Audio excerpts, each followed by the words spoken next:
వైజాగ్లోకి Ram Charan entry, Game Changer, కీలక సన్నివేశాలు shoot. Style star Allu Arjun నిన్న వైజాగ్కు చేరుకోగా ఆయనకు అభిమానులు ఘన స్వాగతం పలికారు.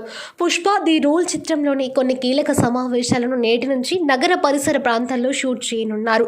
సుకుమార్ అండ్ టీం కూడా నగరానికి చేరుకుని షెడ్యూల్ కోసం సన్నాహాలు ప్రారంభించారు. మరో వారం రోజుల్లో షూటింగ్ పూర్తి కానుంది. అయితే mega power star Ram Charan ఈ నెలాఖరి వరకు వైజాగ్లో గేమ్ చేంజర్ సినిమా షూటింగ్లో పాల్గొంటారు. 3 ఏళ్లుగా నిర్మాణంలో ఉన్న ఈ సినిమా షూటింగ్ను వీలైనంత త్వరగా పూర్తి చేయాలని చరణ్ భావిస్తున్నాడు. శంకర్ ఇండియన్ 2 గేమ్ చేంజర్ చిత్రాలను తెరకెక్కిస్తున్నాడు. మే నాటికి చిత్రీకరణ పూర్తవుతుందని భావిస్తున్నారు. గేమ్ చేంజర్ విడుదల తేదీని మేకర్స్ ఇంకా ప్రకటించలేదు. అల్లు అర్జున్ నటించిన పుష్ప ది రూల్ ఈ ఏడాది ఆగస్టు 15న విడుదల కానుండగా ఈ సినిమాకు 3వ భాగం కూడా ఉంటుందని ఊహాగానాలు వినిపిస్తున్నాయి.